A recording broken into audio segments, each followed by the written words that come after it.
사람이 죽으면 그가 다시 살겠느냐?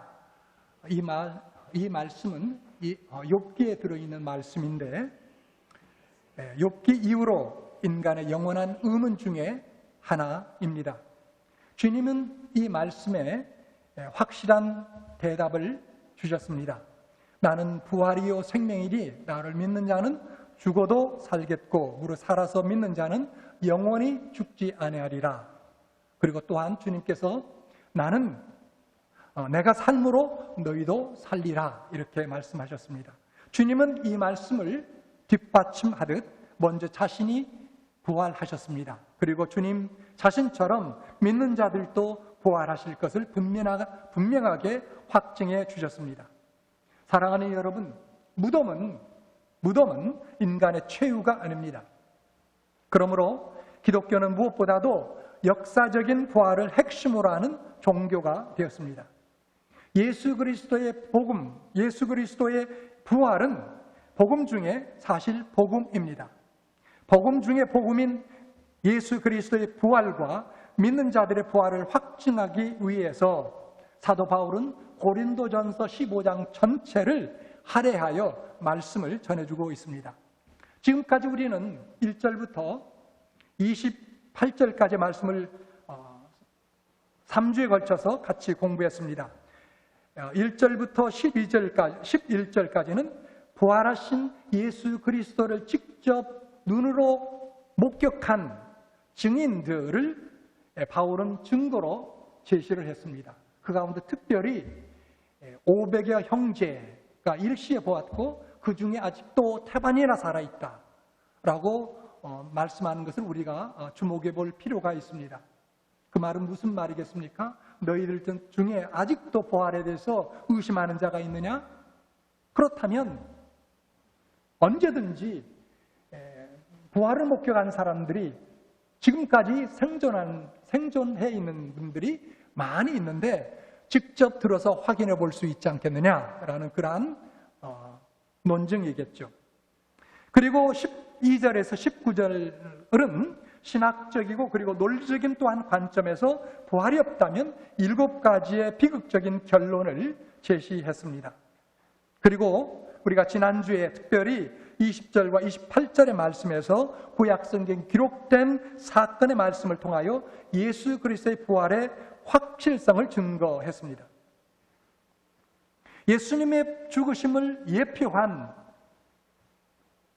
유월절이 있고 그리고 그 다음 날이 바로 초실절이라는 절기를 하나님께서 이스라엘 백성에게 주셨습니다.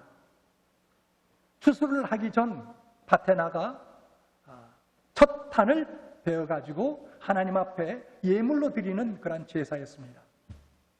그런데 이것이 유월절처럼 초실절은 예수 그리스도의 확실한 부활이다, 부활의 증거다라는 것을 바울은 구약의 그 절기를 통하여 입증하고 있습니다.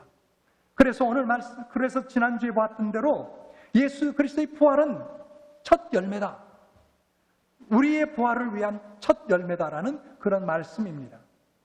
첫 열매이기 때문에 그 다음에 추수할 것들이 또한 널려 있는 것이죠. 바로 우리의 부활을 의미하는 것입니다. 그리고 또한 구약에 기록된 하나의 또 사건을 이야기합니다. 그것이 뭐였습니까? 아담의 죄입니다.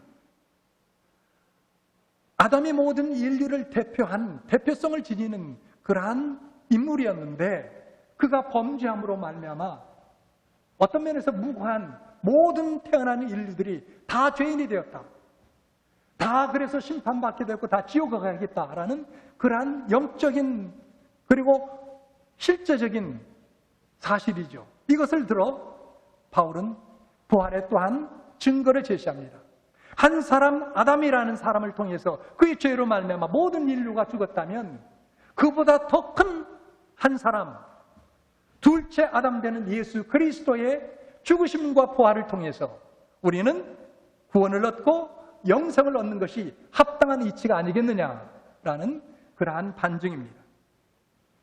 바로 이런 논리로서 부활의 확증을 제시했습니다. 자, 오늘은 29절에서 34절 사이에서 우리의 실제적인 삶과 관련하여 세 가지 사실을 넣고 부활의 진리를 또한 말씀해 주고 있습니다. 자, 부활이 없다면 첫째, 왜 불신자들이 예수를 믿겠는가라는 거예요. 여러분 동의하지 않습니까? 부활이 없다면 어떻게 불신자들이 무엇 때문에 믿겠는가? 뭐 오늘날 같이 21세기 믿어도 크게 핍박이 없고 시련받을 게 없는 그런 상황이라면 모르지만 바울이 살았던 초대교회 시대, 그 시대는 엄청난 로마의 제국의 핍박이 있었던 그런 시대거든요. 그럼에도 불구하고 불신자들이 예수를 믿는다면 부활이 없이 어떻게 믿을 수 있겠는가라는 거예요. 또 하나는 부활이 없다면 그러한 시대적 상황, 초대교회의 그 어려운 핍박과 시련의 그러한 상황 속에서 왜 믿는 사람들이 목숨 걸고 신앙생활을 하겠느냐라는 것이죠. 또 하나는 마지막으로 부활이 없다면 왜 믿는 사람들이 거룩한 삶을 살려고 힘쓰겠는가라는 것입니다. 다 우리가 실제적으로 경험하는 것이죠. 이 첫 번째 논거는 사실상 불신자들에게 적용되는 것입니다. 그렇죠? 예수 그리스도가 부활하지 않았다면 왜 불신자들이 예수 그리스도를 핍박의 위험 속에서 과연 믿을 수가 있겠느냐라는 거죠. 그 다음에 나머지 두 가지는 우리 믿는 사람들에게 대하여 적용되는 그러한 반증입니다. 예수 그리스도의 부활이 없다면 왜 믿는 사람들이 목숨 걸고 그렇게 신앙생활을 하겠는가? 그리고 더 나아가서 왜 믿는 사람들이 거룩한 삶을 살려고 추구하겠는가라는 것이죠. 오늘은 그 첫 번째 주장, 다시 말해서 불신자들의 삶과 관련해서 말씀을 집중하여 여러분들과 함께 나누고자 합니다.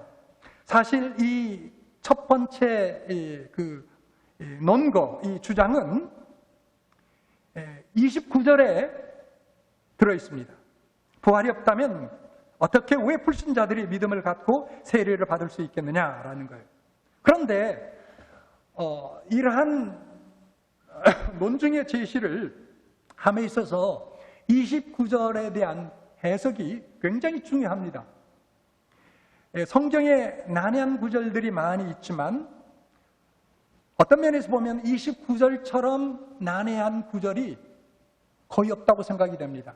신구약 전체를 통해서 고린도전서 15장 29절만큼 어려운 구절이 없다라는 사실이에요.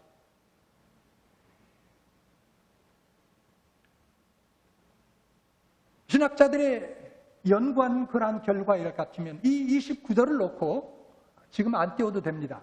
지금 안 띄워도 돼요. 29절을 놓고 무려 200가지 정도의 해석들이 있어요. 이 29절을 놓고 해석을 200가지 넘게 해석하고 있다는 거예요. 그런데 신학자들이 이 말씀을 놓고 그런 여러 가지 종류의 해석을 했는데 결론은 뭐냐면 이거예요.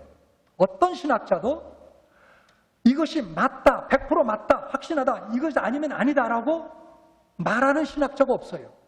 다 이것일 수도 있고 저것일 수도 있는데 그런데 이것이 더 가깝다. 그 정도로 끝나고 있다는 거예요. 그 정도로 어려운 구절입니다. 여러분 29절 다시 한번 여러분 보십시오. 왜 이렇게 난해한 구절이 되는가? 29절을 볼 것 같으면 만일 죽은 자들이 도무지 다시 살지 못하면 죽은 자들을 위하여 세례를 받는 자들이 무엇을 하겠느냐? 어찌하여 저희를 위하여 세례를 받겠느냐라는 거죠. 이 구절을 볼 것 같으면 본문이 마치 죽은 자들을 위해 산 자가 세례를 받아야 되고 그러면 다시 산다라는 의미로 이렇게 보여집니다. 그렇죠? 죽은 자가 있는데 죽은 자들을 위해서 믿는 자가 세례를 받으면 한 번을 세례받든 또 다시 세례를 받든 세례를 받으면 그 죽은 자가 마치 다시 사는 것처럼, 구원을 얻는 것처럼 보여진다라는 것이죠. 그런데 문제는 뭐냐면 이와 같은 그러한 영적인 원리나 혹은 진리가 성경 전체가 말하는 바와는 전혀 동일하지 않다라는 것이죠. 성경 전체가 말하는 바와 전혀 어긋난다라는 사실입니다. 성경은 다른 사람의 구원을 위하여 대신 세례를 받거나 어떤 공로를 끼쳐서 인정하는 것, 인정하지 않습니다. 그렇죠? 로마 가톨릭 교회에서는 어느 정도 인정을 하죠. 또 이단들은 자기 주장이나 교주의 말을 성경보다 더 우선권에 두고 있기 때문에 죽은 사람을 위해서 세례를 받는다거나 아니면 또 헌금을 한다거나 아니면은 죽은 사람을 위해서 따라 죽는다거나 순장이라고 하죠. 이와 같은 것들을 한다면 구원받을 수 있다라고 그런 비슷한 이야기를 하긴 하지만 그건 성경을 떠난 정통 신학을 떠난 잘못된 그런 가르침이고요. 성경 전체를 볼 것 같으면 우리는 어디에서도 죽은 사람을 위해서 살아있는 신자가 다시 세례를 받으면 구원을 얻는다라는 것은 우리는 어디에서도 찾아볼 수 없습니다. 성경에는 죽은 자들은 이미 운명이 결정되었고 다시 회개할 기회가 없다고 선언하였기 때문에 죽은 자를 대신하여 어떤 행위도 사실상 인정하지 않습니다. 여러분 히브리서 9장 27절 조금 전에 읽었던 말씀이죠. 한 번 죽는 것은 사람에게 정하신 것이요 그 후에는 심판이 있으리니. 사람이 죽으면 어떻게 됩니까? 그 즉시 구원과 심판으로 나누어지게 됩니다. 그 중간 회색지대, 그레이 에어리아는 없습니다. 또 천국으로 옮겨질 수 있는 제2의 기회를 회개할 어떤 기회나 또 천국으로 옮겨질 수 있는 로마 천주교에서 말하는 것처럼 연옥이라는 것, 그것도 없습니다. 연옥이라는 단어 성경에 없습니다. 로마 천주교에서 그냥 만든 교리죠. 예수님의 십자가 대속의 은혜를 우리가 믿음으로 받느냐 여부로 영생과 영벌 이 둘로 나눌 뿐입니다. 그래서 여러분 우리가 일례를 같으면 장례식장에 가서 유가족들에게 때로는 우리가 이렇게 말하는 걸 듣습니다.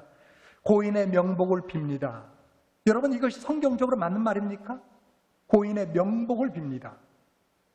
만약에 혹시 예수 믿고 하나님 나라에 들어간 사람이라면 혹시 모르지만 만약에 믿지 않고 그냥 세상을 떠났던 사람이라면 고인의 명복을 우리가 어떻게 빕니까?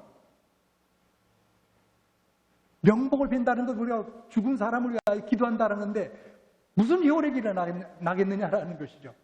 차라리 우리는 유가족들에게 삼가 조의를 표합니다. 이것이 진정한 위로가 될 수 있지 않겠는가 그렇게 생각이 됩니다.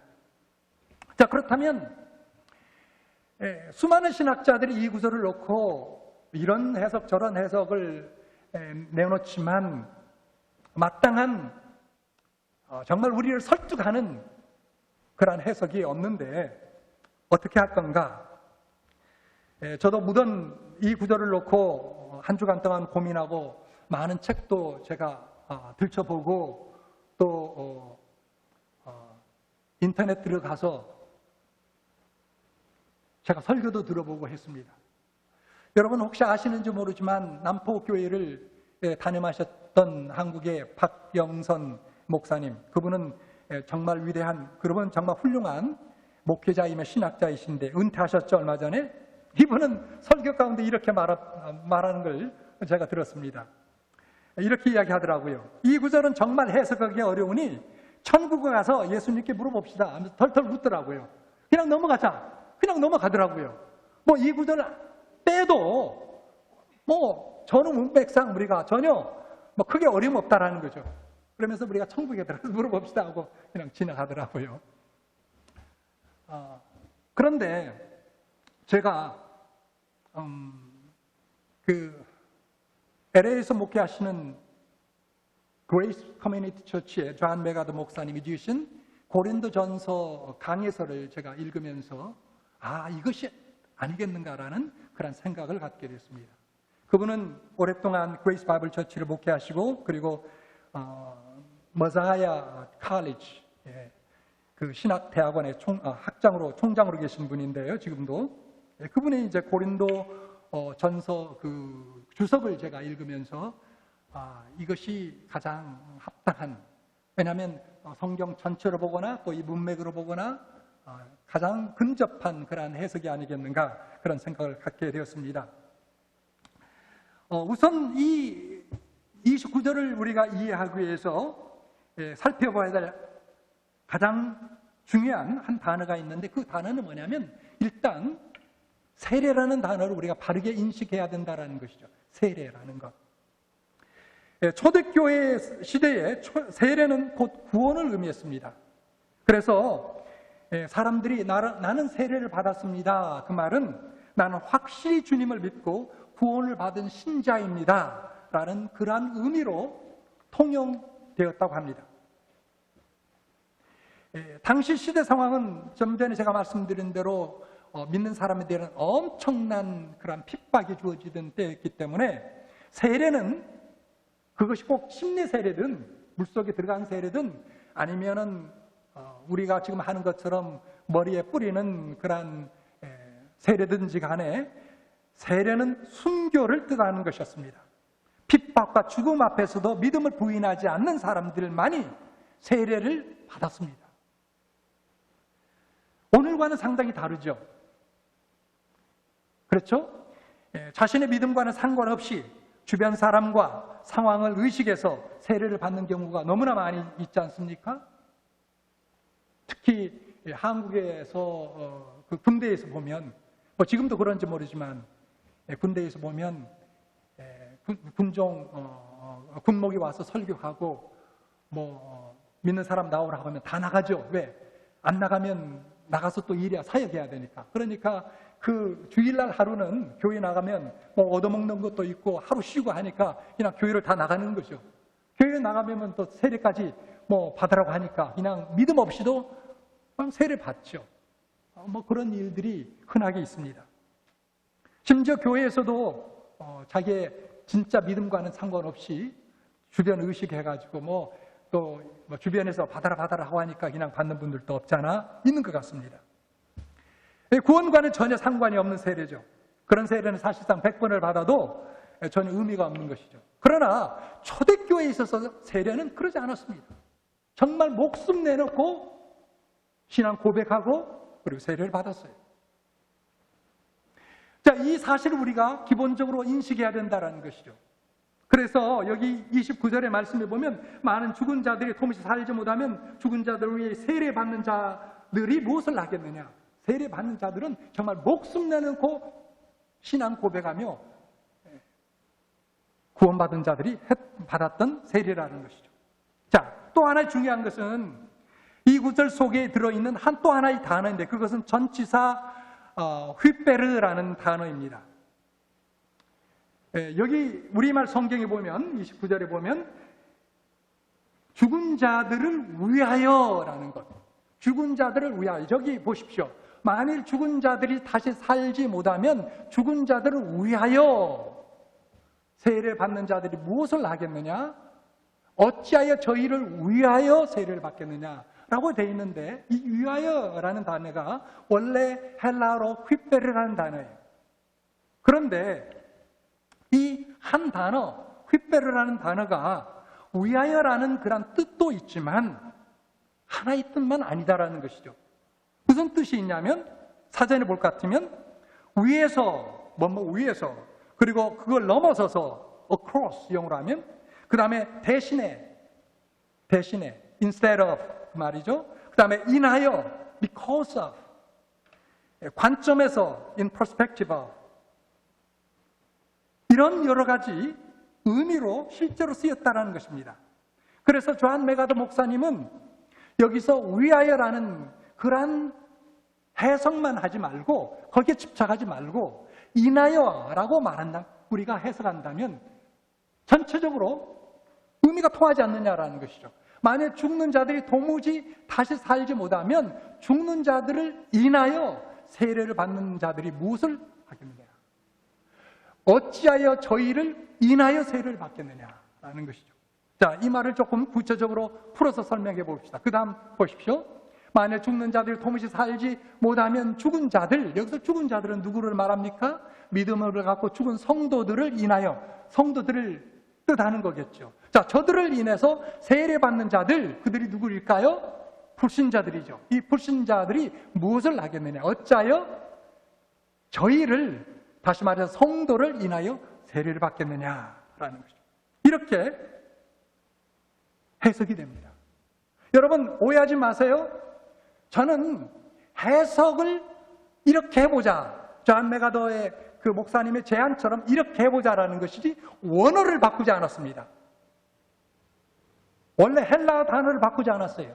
그 의미가 이렇게 해석할 수도 있고 저렇게 할 수가 있는데 이런 해석도 있다라는 것이죠. 한 단어의 여러 의미를 통해서 우리가 맺게 되는 그러한 하나의 제안이 되겠습니다. 자, 이것이 왜 성경 전체로 볼 것 같으면 중요하고 의미가 있느냐라는 것입니다. 무슨 의미입니까? 다시 한번 봅시다. 두 번째 것, 만약 죽는 자들이 도무지 살지 못하면 죽은 자들, 믿음을 갖고 죽은 성도들을 인해서 세례받는 자들이, 다시 말하면 불신자들이 무엇을 하겠느냐? 어찌하여 저희 성도들을 인하여 불신자들이 세례를 받겠느냐라는 거죠.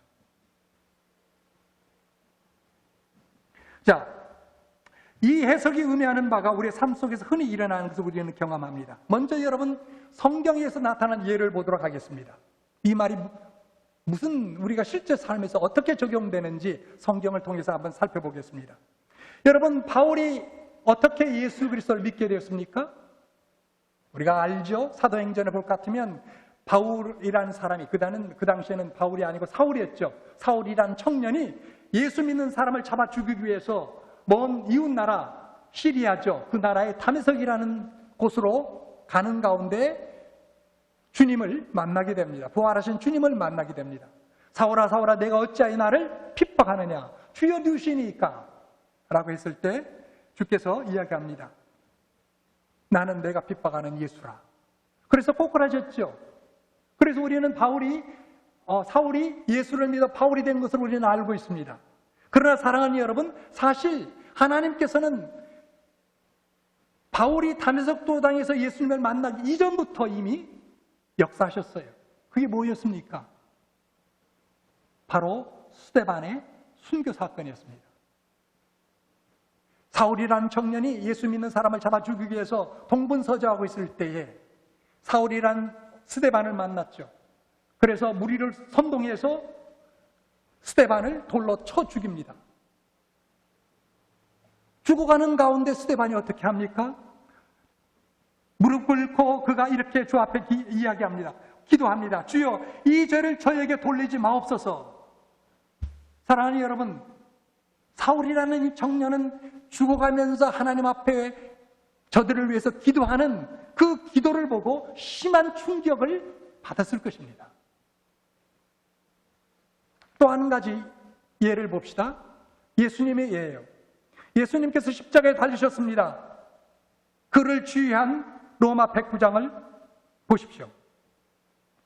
주님께서 십자가 밑에 있는 여러 사람들, 그 가운데 특별히 로마 군병들이 있었습니다. 주께서 이렇게 이야기합니다.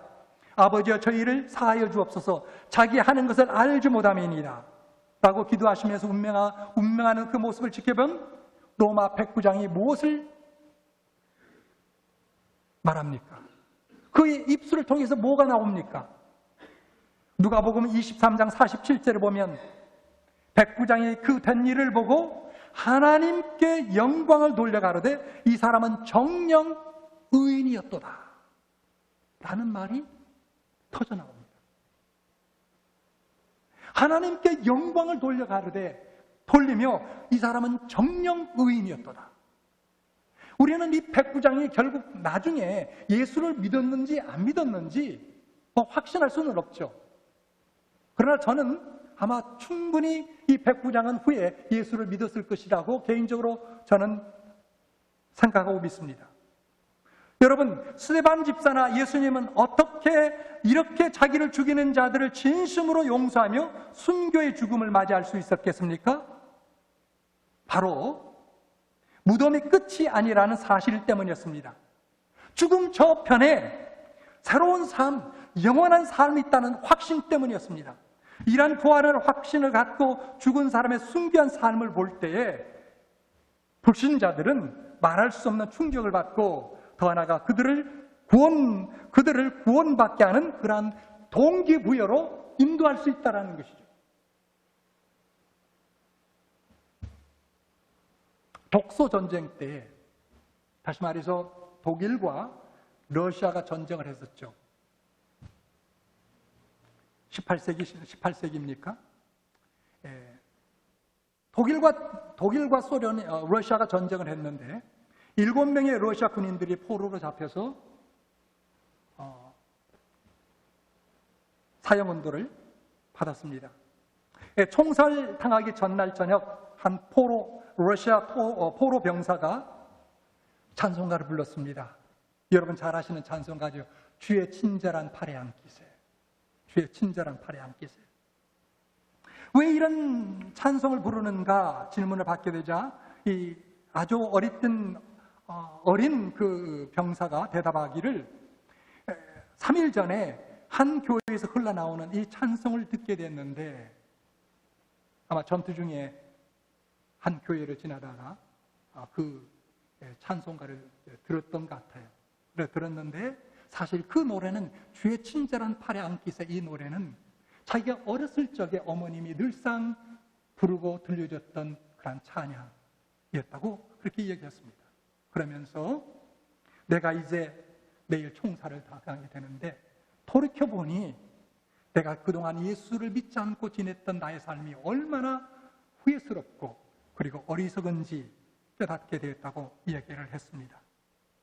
그리고 동료 포로들과 독일 그 간수들에게 전했습니다. 이제 자기는 하나님께 회개하였고 주님을 믿겠다고 기도했으니 여기서 사형을 당해도 천국에 들어갈 것이니 당신들도 정말 예수를 믿으십시오. 진심으로 눈물을 흘리며 권면하였습니다. 이 권면을 듣고 동료 같이 사형을 당하게 되는 러시아 6명의 군인들도 무릎 꿇고 기도하고 예수 그리스도를 영접했습니다. 그 광경을 지켜본 독일군 장교가 이런 고백하는 글을 남겼습니다. 이들의 마음속에 무슨 일이 일어났는가 나는 알 수 없다. 그러나 나는 이 시간으로부터 새로운 사람이 되었다. 나는 주님께서 가장 사랑하시는 이 어린 제자들의 한 사람 속에 있는 그리스도를 나도 만났다. 나도 주님의 제자가 될 수 있다라는 깨달음을 충분히 갖게 되었다. 여러분, 이 독일군 장교가 어떻게 주님을 믿게 되었습니까? 물론 그 젊은 병사가 예수 믿으세요라는 그런 말도 있었지만 주님의 친절한 팔에 안기세 그 찬송을 부르면서 죽음이 임박한 순간에서 너무나 태연하고 죽음 앞에서 떨지 아니하고 담대하게 맞이하는 그 모습을 보면서 무언가 심각한 충격과 함께 감동을 갖게 됐다는 것이죠. 이들이 고백한 그리고 이들이 찬양한 그 예수 그리스도, 그분이 나의 주가 되어야 되지 않겠느냐.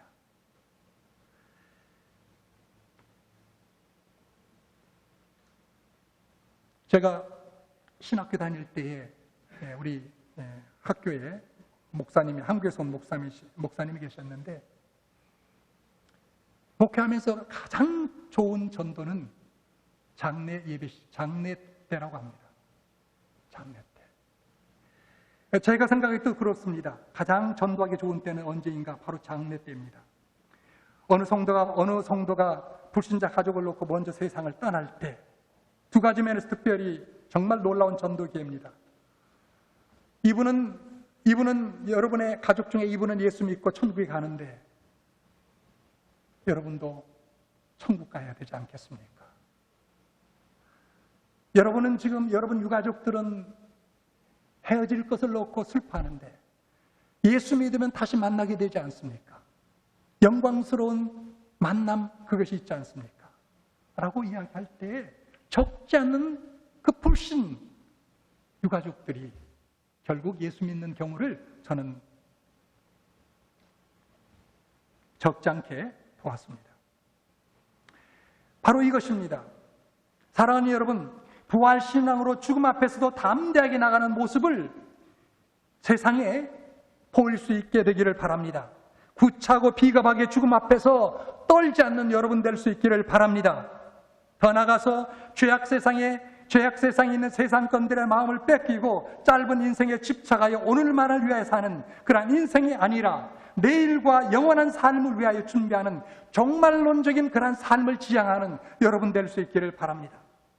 그래서 그러기 위해서 오늘 내가 결단해야 될 것, 내가 순종해야 될 것, 내가 헌신해야 될 것이 무엇인가 깊이 생각하고 미루지 말고 오늘 행하는 여러분이 될 수 있기를 바랍니다. 여러분의 이런 거룩한 신앙의 삶을 통해서 여러분들의 가족과 이웃들이 삶을 진지하게 돌아보고 주님 앞으로 돌아오는 그러한 역사가 있게 되기를 바랍니다. 여러분들 주위에 많은 사람들이 여러분들의 참된 부활신앙의 삶을 통해서 주님 앞으로 돌아올 수 있는 그러한 동기를 얻게 되는 놀라운 역사가 언제나 어디에서나 있게 되는 그러한 축복이 있기를 주의 이름으로 다시 한번 축원해 드립니다.